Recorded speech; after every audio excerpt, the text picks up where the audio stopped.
আসসালামু আলাইকুম, আমি Rehana Liza lifestyle and cooking চ্যানেলে আপনাদের আরও একবার স্বাগত জানাচ্ছি। আজকে তৈরি করে দেখাবো মজার আরও একটি রেসিপি।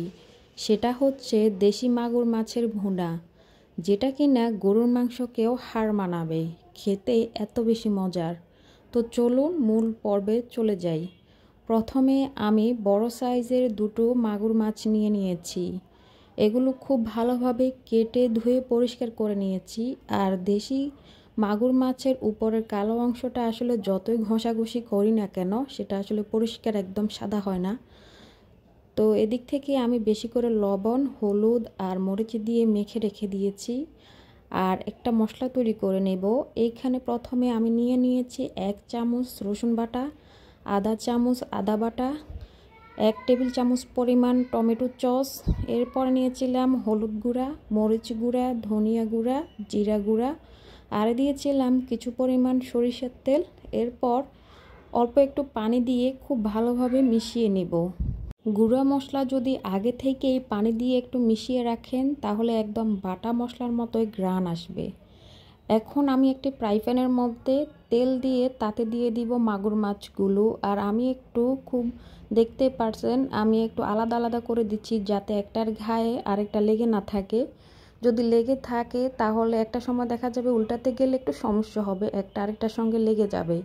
সে কারণে একটু পাকা পাকা করে দিয়েছি। এই তো আমি উল্টিয়ে পাল্টিয়ে মাছগুলো ভেজে নিয়েছি। এখন একটা প্লেটে উঠে রেখে দিব। এখন একটা হাঁড়ি বসিয়ে দিলাম, তাতে দিয়ে দিলাম সাদা তেল। এরপর দিলাম পেঁয়াজ কুচি, রসুন কুচি দিয়ে খুব ভালোভাবে নেড়ে চেড়ে খুব সুন্দরভাবে ভেজে গোল্ডেন কালার করে ভেজে নিব। আর অনবরত পেঁয়াজগুলো নেড়ে যেতে হবে, না হলে পেঁয়াজগুলো একদম পুড়ে যাবে, সেদিকে অবশ্যই খেয়াল রাখবেন।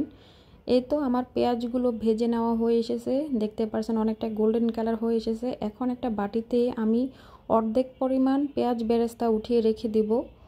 এরপর এখানে আমি দিয়ে দিব একটা বড় সাইজের টমেটো দিয়ে নেড়ে একটু ভেজে নিব পেঁয়াজের সঙ্গে।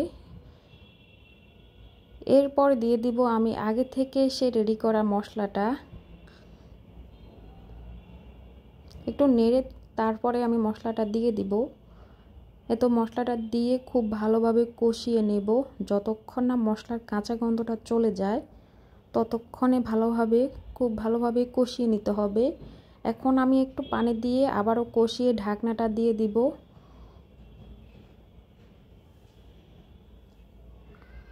এখন ঢাকনাটা উঠিয়ে আবারও ভালোভাবে কষিয়ে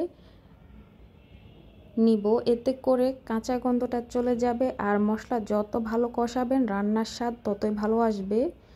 এখন আমি দিয়ে দিব মাগুর মাছগুলো, দিয়ে ভালোভাবে নেড়ে কিছু পরিমাণ পানি দিয়ে আমি ভুনাটা করে নেব। বেশি পানি দিতে যাবেন না, না হলে মাছের যে একটা স্বাদ সেটা থাকবে না।